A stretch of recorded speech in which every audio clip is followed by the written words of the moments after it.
napagpasyahan nga namin na magmeryenda. At kasama ko nga si Tita Shing at ang aking kapatid na si Waki. So yon, samahan nyo kami. Let's go! So dito nga kami sa Gravity at yan, masarap ang milk tea nila dyan. And ayun, nag-order na din kami ng aming mga pagkain. At mabait din yung nagbabantay dito. Nakuha na nga namin ang aming order at ayan, ang ganda ng packaging nila at may mga verse.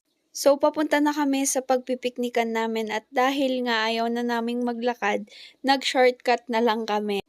Nakakita na nga kami ng magandang spot para pagpiknikan. So yan, nilinis na namin yung mga kalat at nilatag na din namin ang aming sapin.